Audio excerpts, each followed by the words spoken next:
Great, okay. Yeah, thanks a lot, David, for inviting me to give this talk. Yeah, I would talk about a joint work with Pierre Bieliavsky, Gayral, and Lars Tuset about quantization of certain class of locally compact groups in the analytic setting, but we'll start actually with a formal setting where, well, I mean, there are different definitions of what can one mean by quantization, and in the formal setting, this is kind of more well-defined. So let me start with that. So we begin with a Poisson Lie group. So in other words, we have a Lie group together with a Poisson bracket, and this bracket respects a group structure in the sense that multiplication map on the group is a Poisson map. It is a map of Poisson manifolds. And then we're looking for a deformation in the sense that we look for a new structure of Hopf algebra structure on the continuum of smooth functions on G. But actually, we'll take a formal power series with coefficients in smooth functions on G, such that both coproduct and product coincide with the classical ones, modulo H, but modulo H squared. So we have the following. So the first order term in the new multiplication, so we call new multiplication of H. So this first order term recovers the Poisson bracket in the sense that this MHFG minus MHGF is Poisson bracket of f of G H. Okay. And yeah, so typically we assume that the coproduct actually doesn't change. So the coproduct here is a map which takes a function in one variable and gives you a function in two variables, and the function which maps GH into FGH. And we assume that the coproduct doesn't change, so we change only the algebra structure. And this is not a restriction, say, for connected semi-simple Lie groups. But in fact, in this formal setting, it's more convenient to work on the dual side, so everything can be reformulated in terms of the sort of dual Hopf algebra, or more precisely the Hopf algebra universal and open algebra of a Lie group. So on the dual side, we have the Lie algebra G, and instead of the Poisson structure, we have the algebra structure, which means that we have certain map delta from G into G times G, and it's required that it satisfies two properties: that it is a one cocycle, so meaning that we have this identity where dot means the adjoint action. And the second is that the dual map turns the dual Lie algebra into, dual space of the Lie algebra into a Lie algebra. So it's a Lie bracket. Okay. And then on this side, again, we look at the formal power series with coefficients in the universal and open algebra. And we want a new Hopf algebra structure on this algebra. So the classical Hopf algebra structure is given by this formula. So delta of x is x tensor 1 plus 1 tensor x for x in the Lie algebra. So we want a new Hopf algebra structure, new product, new coproduct, such that now the coproduct allows us to recover this map delta. So more precisely, if we take new coproduct, delta h of x, we take delta h of, which means that we just swap two factors, then we get a cobracket delta of x multiplied by h, modulo h squared. And again, on this side, we rather do not change the product and to change only the coproduct. And this is not a restriction if J is a semi-simple algebra. Okay. So this is so then the question is, given a Poisson Lie group, or on the dual side, given a Lie bialgebra, can we quantize such things? So can we find these new structures with these properties? And a theorem of Etingof and Kazhdan from the 90s, I think it's 94, something like this, is that any Lie bialgebra can be quantized, actually. So of course, a lot of bialgebras were quantized beforehand. So the most famous examples are examples of constructed by Greenfield and Jimbo, but early examples were constructed by people before them, by Kulish. But then the general problem was to show that any bialgebra can be quantized. And this is what Etingof and Kazhdan eventually did. And well, as I said, the theorem is already not particularly new. It's more than 25 years ago, but there is nothing remotely close to this in the analytic setting. So, and there are several reasons for this. So one reason is that, I mean, if one just tries to use the same approach as is used in the formal deformation setting, that many arguments and formulas, they're just difficult to make sense when h is not a formal parameter, but say a real number. Okay.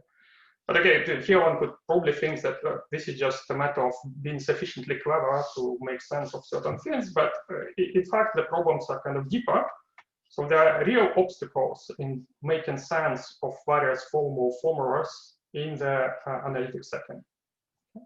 And I want to give one of the early examples, and then I will give more examples later.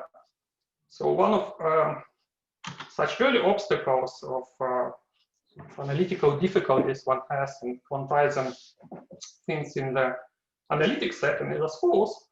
So let us look at the classical SU11 group.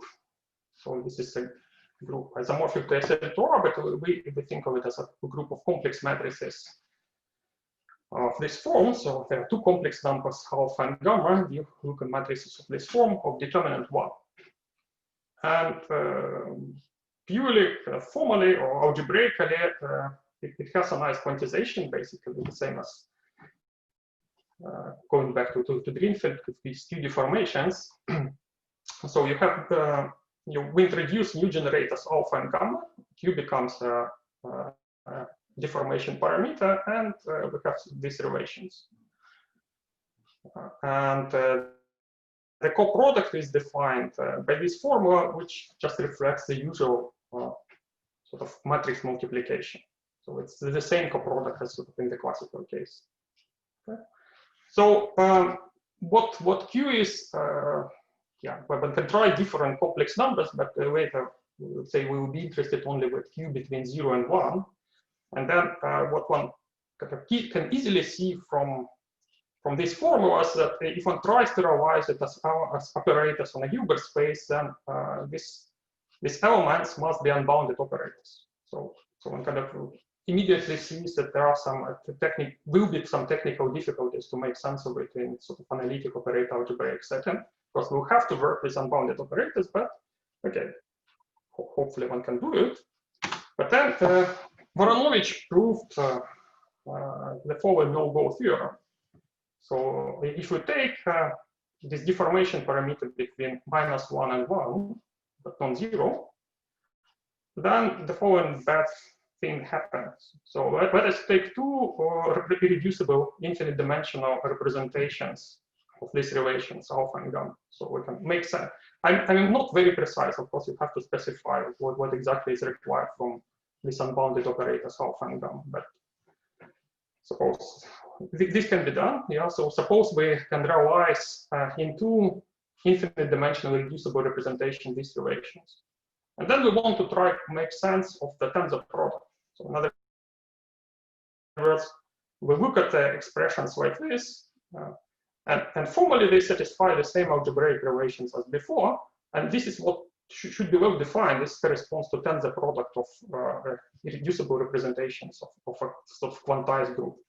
But then Voronovich showed that this is actually impossible. So it's impossible to make sense of this unbounded operator satisfying all the properties as before. Okay, so something strange really happens. So it's not just a matter of adjusting formulas. Some formulas simply do not work. And for this particular group, people actually found out what has to be done. It turns out that the right group here to quantize is not connected group SU11, but you have to consider slightly larger group, and the normalizer of SU11 in SL2C. As a group, it's just SU11 semidirect product of SU11 and a group of two elements. And when you pass to this non-connected groups, then you could actually make sense of this quantization. So somehow connected one cannot be quantized, but disconnected one, slightly larger one can be quantized, which is, I guess, somewhat surprising. Okay. But I will mostly talk about a very particular class of this Libra algebras or Poisson Lie groups. So in fact, yeah, well, let me just give some formulation. So in many cases, okay, basically no interesting cases, this Libra algebra, so we call that this is a Lie algebra together with a co-bracket delta, can be described as follows. So this co-bracket, which is required to be a one cocycle, is often actually a co-boundary. So in other words, it has the following form. And remember that delta, sorry, not delta, dot just means adjoint action. So it's adjoint action of x on the R matrix R. Okay. And then this axiom for the co-bracket, they mean the following, that the symmetrization matrix R plus R to 1 is G invariant, and which sort of corresponds to skew symmetricity. And the following expression, so we take the following commutators. This is an element in third tensor power of G. This element is also G invariant. Okay. But in fact, we will consider even smaller class of Libra algebras. So this is a result of Greenfield, which was proved before, sort of way before Etingof and Kazhdan, and this is certainly a much kind of easier result. So it turns out that under additional assumption, you can rather explicitly find a quantization. So more precisely, what the assumptions are. So we take this R matrix R, and we require two additional things. So we require that it is honestly skew symmetric. So before we just required that R to 1 plus R is G invariant. And then we require that this identity holds. So in other words, R satisfies the classical Young-Baxter equation. And then the claim is that there exists certain element, J, in the tensor square of universal and open algebra, where the first terms are 4. So the first term is 1, but or the 0 term is 1, but for the 1 term is half of RH. Okay. And the key point that it satisfies this cocycle identity. So the J tensor 1, delta dot of J is equal to 1J dot of delta J. Okay. And then quantization is defined in a very simple way. So you take the same universal and open algebra, or more precisely, the algebra formal power series with coefficients in the universal and open algebra, and you replace coproduct by the new one. So the new coproduct is obtained simply by twisting by this J of the old coproduct. And this J is called a twist for UG, or kind of in analytic setting, we usually use a term that's due to cocycle. And it will be clear, or maybe more clear later, why it's kind of due to cocycle. So the key point is that if you have J of this form, and you define the coproduct by this formula, then you would immediately get this property. So this cocycle identity, or the dual cocycle identity, is needed to get co-associativity of the coproduct. Okay? And this is sort of difficult to achieve. Okay, so that was a result proved at Greenfield, and I will say a few more words later about the proof. But one can also wonder whether one can make sense of this J in the analytic setting. And it turns out, again, it's kind of very difficult to do. So all these constructions are purely formal. So you work in a formal neighborhood of the identity, and you get certain power series which are not at all clear why they should converge in any reasonable sense. And in fact, up to now, there are very few explicit examples of such things in analytic setting. So like formally, no problem. You have this explicit power series with kind of more or less known coefficients, but to make sense of this is extremely difficult. And kind of additional difficulty is that this J is certainly not unique defining the same deformation. So we can say it's defined up to co-boundary. And of course, you can always sort of hope that you start with a form of our series, but then maybe you have to modify it by some co-boundary to actually obtain something which makes sense analytically. But how to choose this co-boundary can be completely non-trivial. So as I said, explicitly it's kind of very difficult to do. But let me give you an example. But before we turn to examples, let me say that in principle one knows completely the structure of this matrices of this particular form, so satisfying this property. So this is what was done already by Gayral and Greenfield. And so the claim is as follows. How do you obtain such things? So it turns out that they are obtained from non-degenerate cocycles on sub-Lie algebras of G. Lie subalgebras of G. So more precisely, if we assume, let's do the following. So we assume we have a non-degenerate as a bilinear form, skew-symmetric 2 cocycle on G. So take a basis in G and let us then consider the following tensor R. So we basically just invert the matrix of this bilinear form.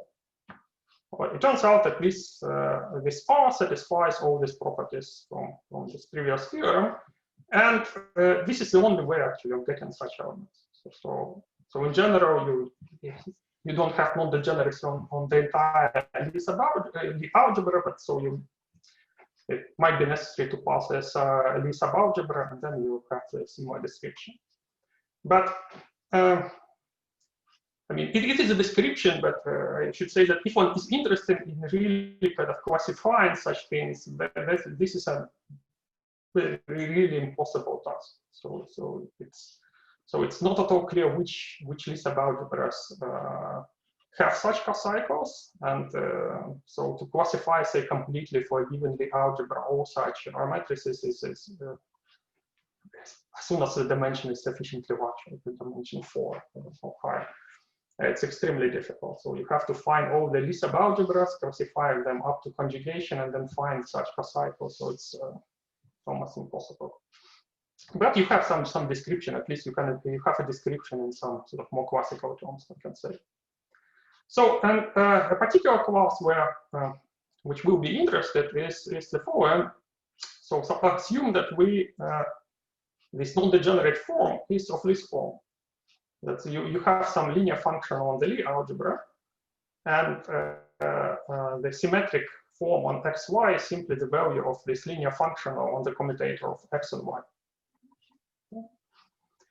And in such case, non-degeneracy simply means that the orbit of F with respect to the coadjoint action is an open subset of the dual space.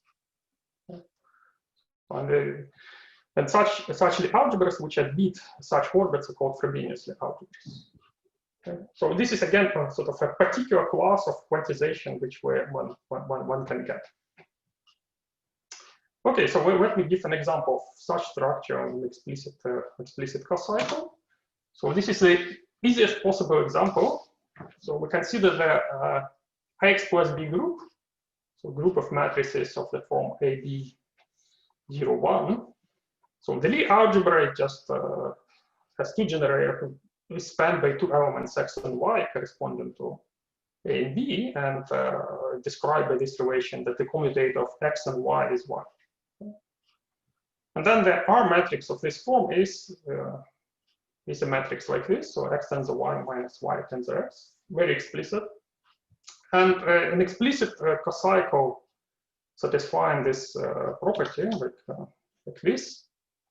So it's not the one which Greenfield defined, but it's kind of cohomologous to it. Was found again a long time ago by Kohl, Gessenhaber, Georg Winter on one hand, and by Bieliavsky on the other, as follows. So we have an expression, quite a simple expression. But again, it's simple, but even this expression, if you start thinking about it in analytic terms, it's it's difficult to make sense of it. And the problem is that sort of y corresponds to generator of the translations on the real line. So it has the spectrum of operator y analytically, it's the entire real line. And so that then you end up with problems with making sense of this logarithm. But in fact, a proper analog of such thing was found using completely different considerations. So it's by Piotr Stachour, and he was not motivated to find this analog, so he had completely different motivation. But in the end, he obtained a formula which looks very, very simple, very similar. Sorry. So we have J. So we have the first term, which is very similar to what we had before, but with absolute value. So now we have no problems with sort of the spectrum, which occupies the entire real line. But then you have to correct it. So here we have for an expression where this this character is the unique non-trivial bicharacter on the group of two elements, and you have to apply it to this symmetries. So symmetries obtained from Y and from this particular matrix. And what I kind of want to stress that here we really work with non-connected ax plus b group. So again, we have something similar to situation we saw with Voronovich no-go theorem, that everything is fine in the formal setting on the connected group, but somehow when you pass to analytic setting, it's better to replace connected group by a larger disconnected group. So we work really with the whole ax plus b group, which has two connected components. While it seems it's impossible to not only to make sense of this, but to construct any quantization for the connected group. So I will say more about this later. Okay, so let me now kind of formalize what really we want to do in the analytic setting. So we start with a what is a locally compact quantum group. And I will not give a precise definition, but very briefly, it means that we have algebra functions on this quantum group, which is a von Neumann algebra, with a coproduct, so a normal homomorphism from M to M tensor M. And the important thing, though, it's self-dual class. So we have a dual quantum group. And the algebra functions on this dual quantum group is nothing else as a group von Neumann algebra of the quantum group.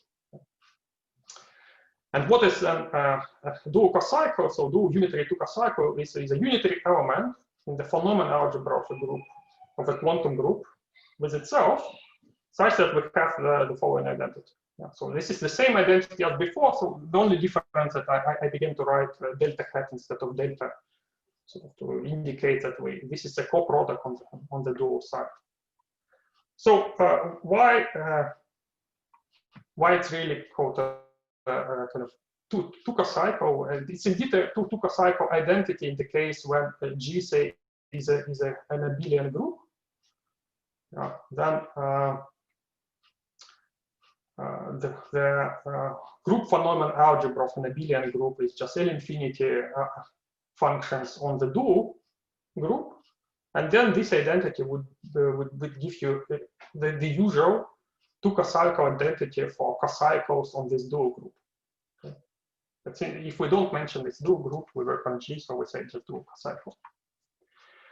So similarly to this construction of Greenfield, now we can twist the coproduct on the von Neumann algebra. So replace the coproduct by this one. And this way we obtain a new locally compact quantum group. And actually, in analytical setting, this is much more difficult to check. This was proved by De Kommer, and it was a problem for quite some time. Anyway, so we're interested in how to construct such cocycles, where they come from, some examples. And let me just say that these cocycles, they appeared in operator algebras even before this problem with quantizations. So namely, they appeared in the form of so-called gigolo objects. So more precisely, given such a cocycle, we can construct a certain action of G. So normally, we can assume that G is just a locally compact group, not a quantum group, but genuine locally compact group. This is the case we're interested in. So given a locally compact group G and a dual unitary cocycle, one can construct certain deformation of the algebra functions on G, which is equipped with an action of G. And this action is free intransitive in an appropriate sense. I will not give the precise definition, but I will almost give it. And for compact groups, the study of such actions goes back to work of Wasserman and Landstadt in the early 1980s. So these are kind of the main, the easiest, but large class of actions of compact groups. And the hope was to completely classify it. And it turns out that, so this is one of their main results, is that exactly if you try to classify the free and transitive actions of compact groups, they're in one-to-one correspondence to with this unitary cocycle, dual cocycles up to the boundaries. But in the end, it's not clear which picture. It's not clear which picture is easier. So, so one can think in terms of actions, which is free and transitive, or one can think in terms of cocycles, but the cocycles are this is sort of non-commutative. You don't have any nice homology theory there, no sort of tools of homological algebra to study them. So in the end, it's actually easiest to still think in terms of actions, and then sort of investigate actions to say something non-trivial about cocycles. So I think the initial goal was actually that you try to classify actions, you reformulate the problem in terms of sort of cohomological problem of classifying cocycles, and then you try to classify cocycles, but it didn't quite work this way because it turns out that it's extremely difficult to work with these cocycles. Okay, so let me say a bit more formally how you construct such an action, and I will deal just with purely algebraic case to avoid all this of analytical difficulties, and in particular explain what this free intransitivity means, and, or in other words, what gigolo object means. So let us work in a purely algebraic setting. So we have a finite dimensional Hopf algebra, and we take the dual Hopf algebra H star, and we take this twist J. So in other words, elements satisfying the same identities as here. Then we can define a new algebra structure on H by using this J. So more precisely, so we take elements X and Y, and how we deform the product. So we basically. I think you have forgotten to put X tensor Y. I forgot. instead of M, it should be X tensor Y. Sorry, yeah, it should be X tensor Y. So, if we didn't have X, so that would give the usual formula for the multiplication, which is dual to the coproduct. So if we have no J here and put X tensor Y here, that's just duality statement that the coproduct on the dual Hopf algebra is dual to the product on the original algebra. But you put here J in addition, and then it gives you a new product. Okay. And the property which is important but kind of maybe difficult to decipher first what it means is that you can construct this map. So you have a collection of H on H. So it's like left translations, right translation on itself. We still have them.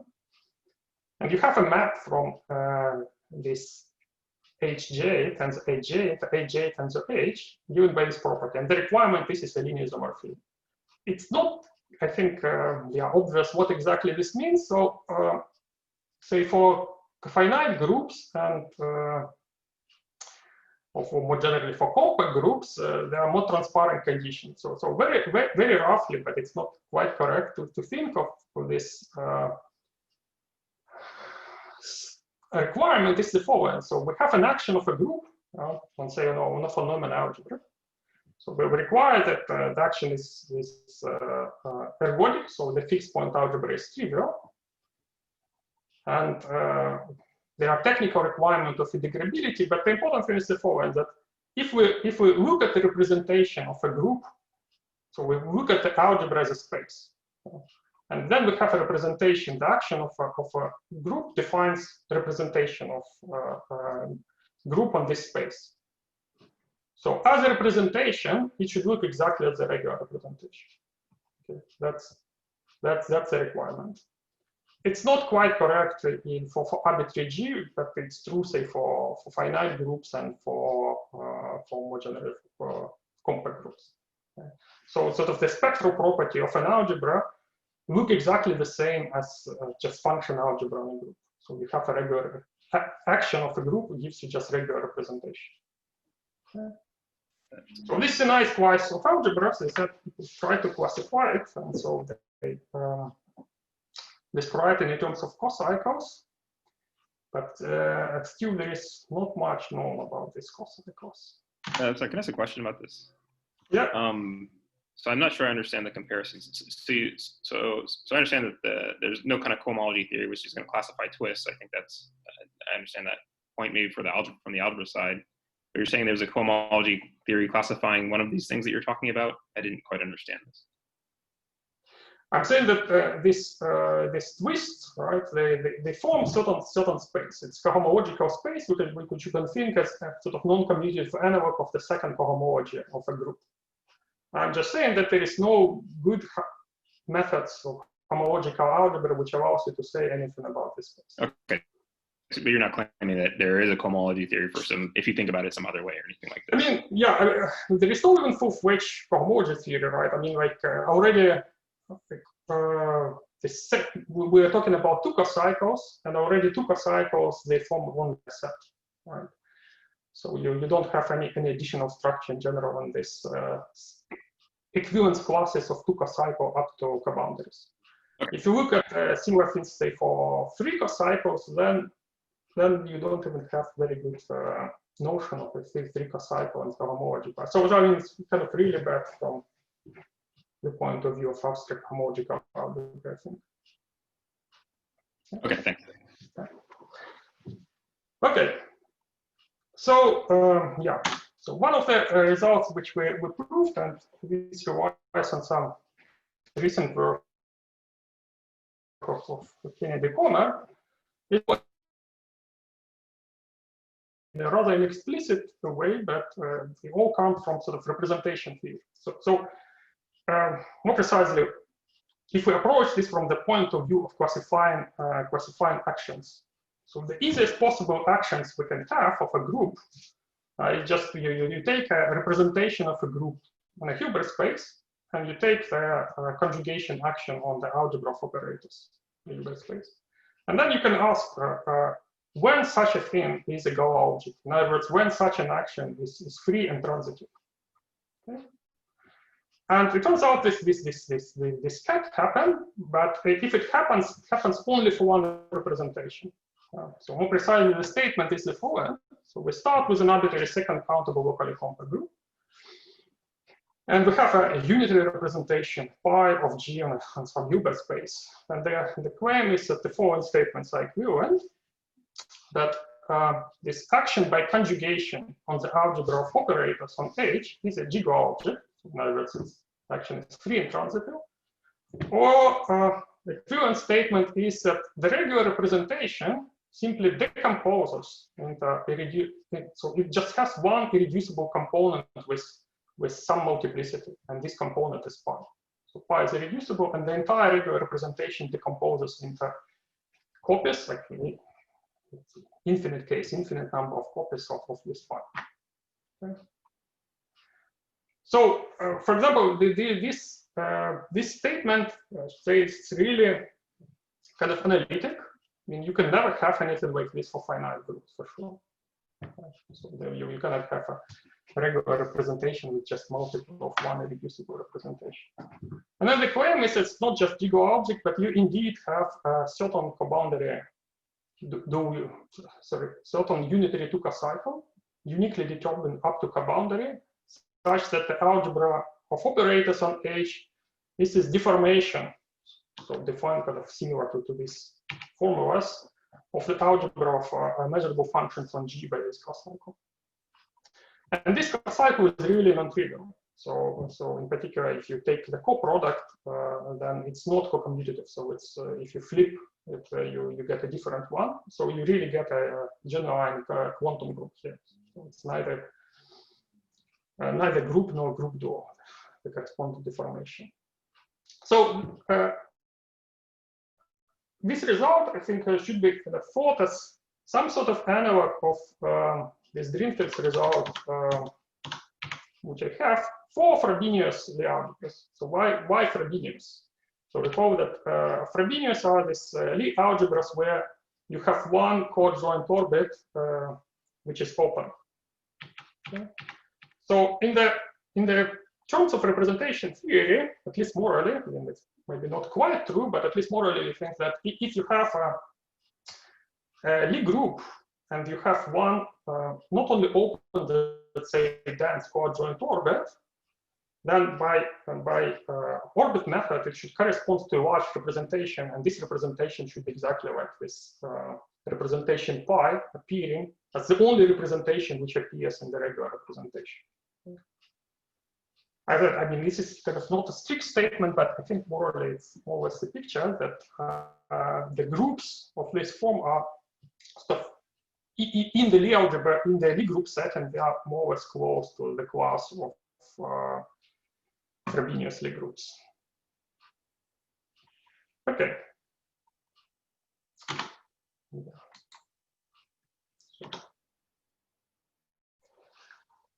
Okay, so we have this general result, but then what are the examples? So certainly, it's good that you can produce this cocycle and your quantum group as soon as you have this assumption satisfied, but as I said, it's quite clear that they are not satisfied very often. It's close to these Frobenius Lie algebras, but then again, the question is how many Frobenius Lie algebras do we have? So let me give you some examples when these assumptions are satisfied. So here is the main class of groups we'll consider. So we'll consider semi-direct products of locally compact groups and abelian groups. So we have an action of a locally compact group on a locally compact abelian group. And the requirement is as follows, that there exists a character in the dual of the abelian group such that this map, which we get from Q to V hat, so we simply take this character and we act, so this sign determinant denotes the action on the dual group. So we act by Q on this character, and the requirement that this map is a magic class isomorphism. Okay. And again, this is something which is related to a very particular class of this Frobenius Lie algebras. So namely, just for comparison, so there is an old result of Ohm's saying the following. So how to obtain these semi-direct products which are Frobenius Lie algebras. So assume that we have a Lie group and we have a representation rho of a Lie group on a vector space V of the same dimension as the Lie group, and consider the semi-direct product. Then the claim is that this semi-direct product is Frobenius if and only if we consider contragradient representation, then there is an open orbit in the dual space.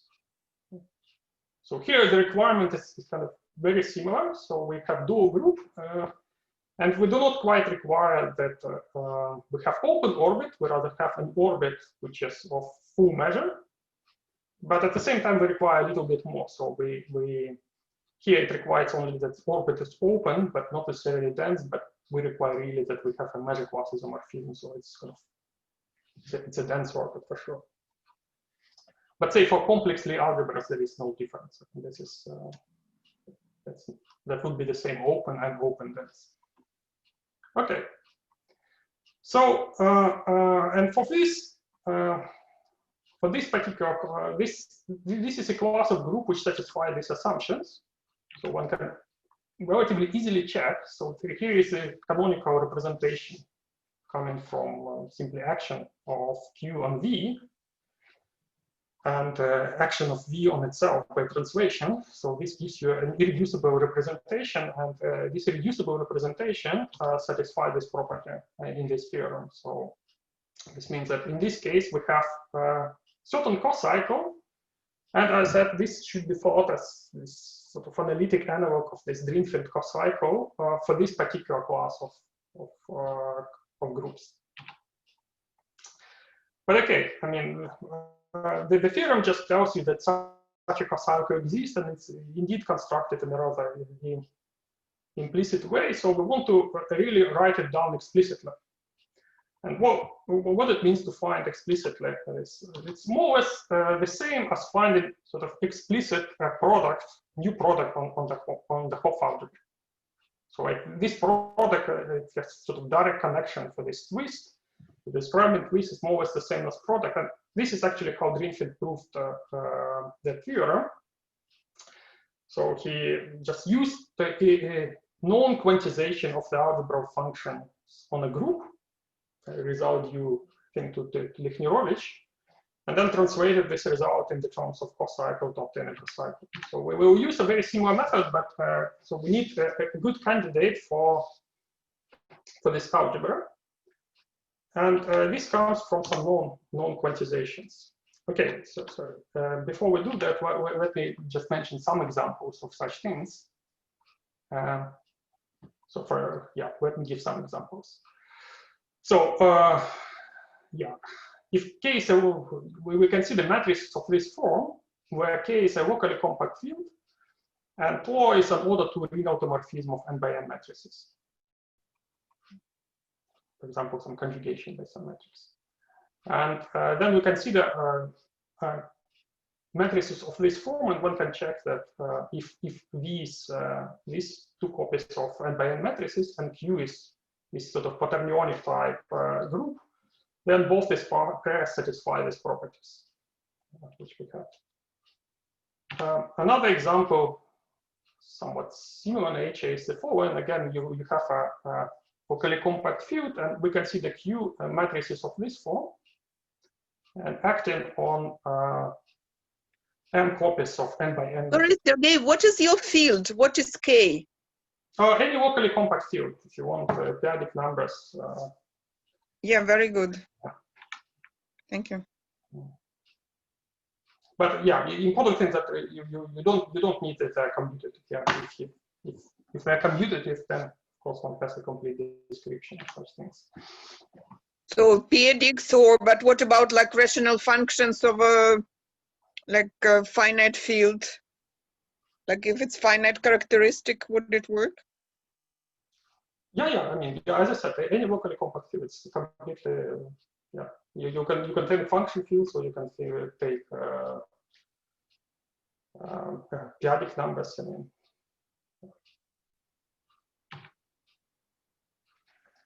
Okay, yeah, another example which actually appeared in some work of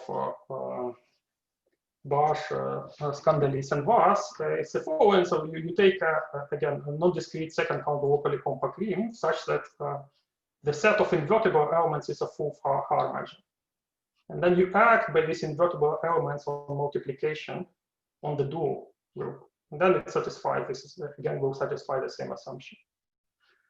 Concrete example, so this is kind of adelic spaces, but you're not allowed to take sort of full adelic spaces, because in full adelic spaces, the invertible elements, they have measure 0. So you have to be a bit more careful. But for example, you can take a sequence of prime numbers satisfying this property, and then take as A the restricted product of periodic numbers with respect to periodic integers.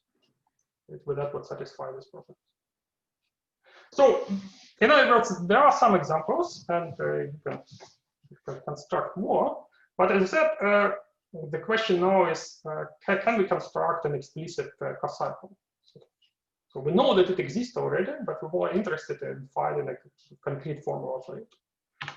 And for this, we will use a non-quantization procedure. So I said that the kind of the idea is similar to what Greenfield did. So to construct a cocycle, you have to quantize algebra of functions, and he used some known procedure suggested by Lichnerovich.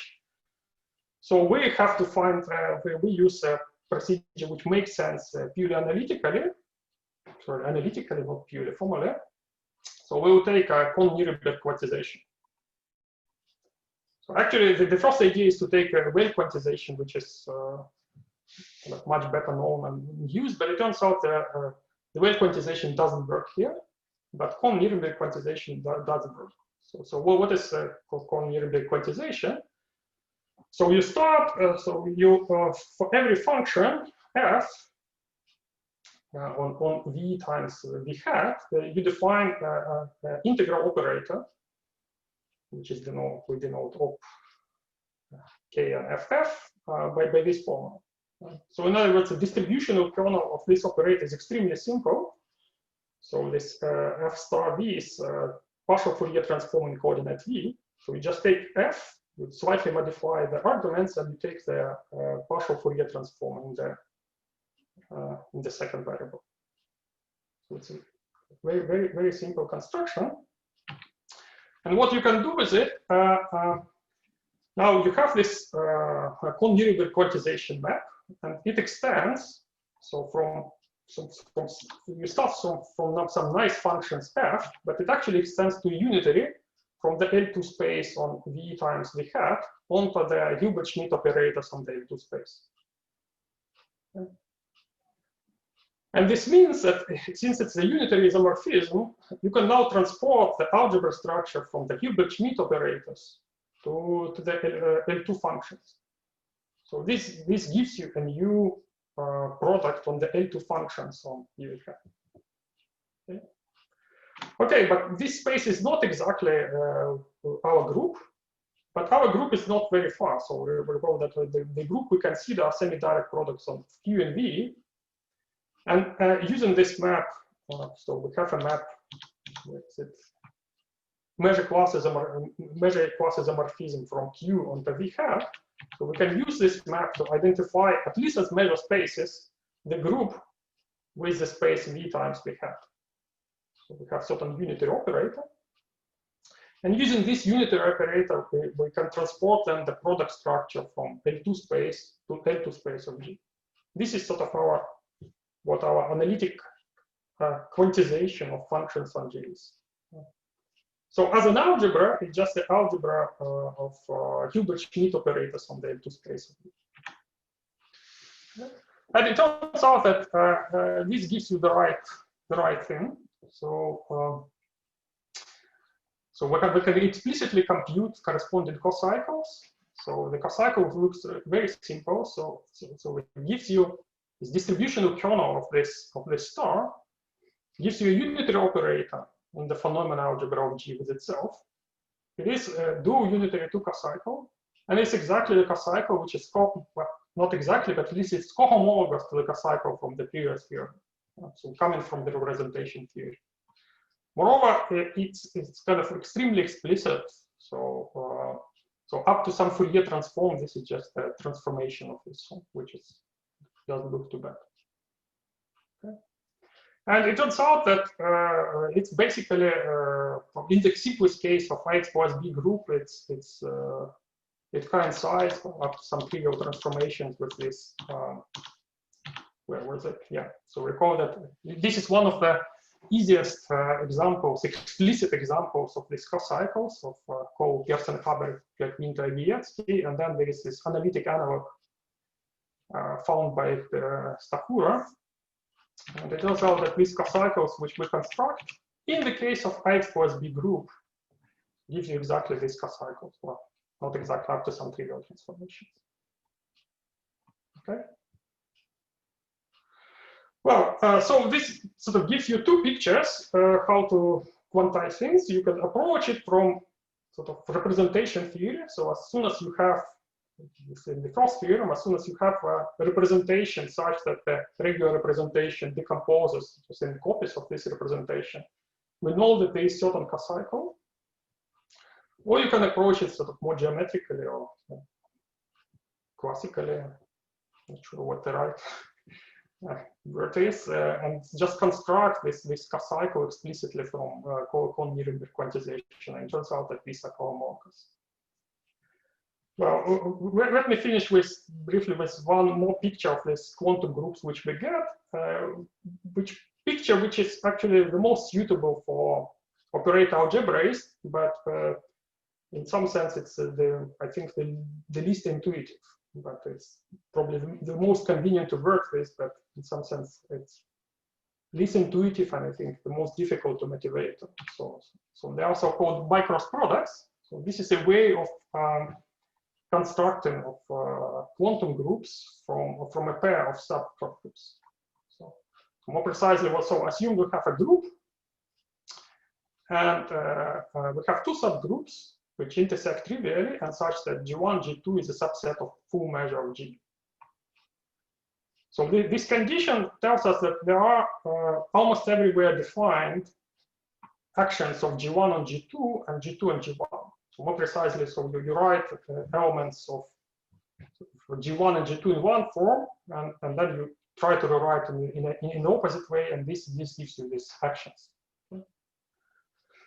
And then you can consider one of the cross products which you get by these actions. So this is a nice von Neumann algebra, and we can also introduce certain coproduct, and which is also sort of twisted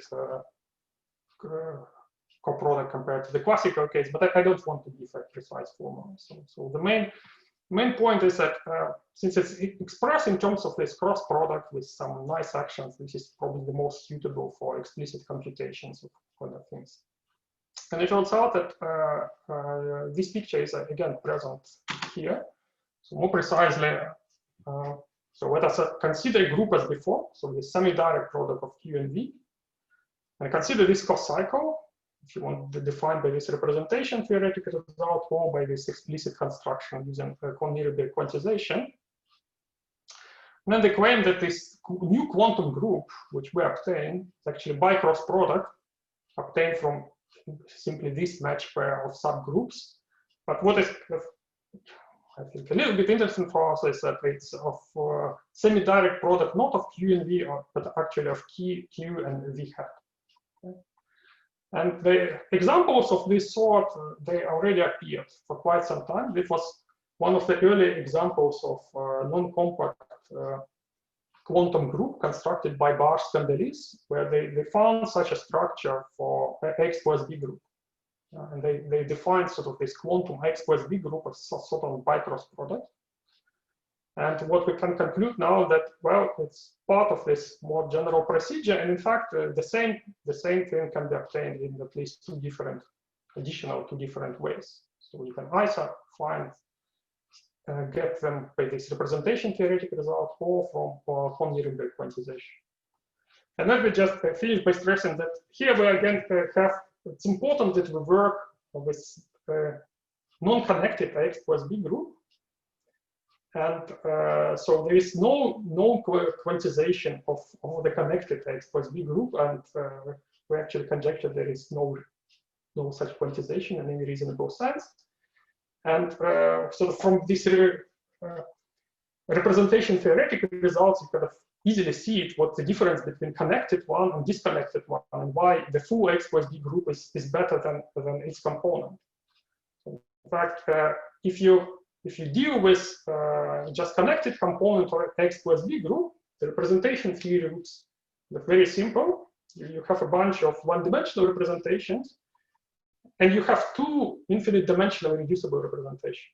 And basically, they correspond to either sort of negative part or positive part of the real line on which you act by multiplication. But if you work with the entire ax+b group, in fact, you have only one irreducible representation. So you have a sort of multiplication acting on the entire real line, and it gives you exactly one infinite dimensional irreducible representation. Plus, you have a bunch of one-dimensional ones. So this way, somehow, the full disconnected group is better than the connected one. But ultimately, what's going on there, and for general groups, when you're supposed to take disconnected ones or how to construct them, it's, I think, completely unclear. Okay, that's okay. Okay, thank you very much.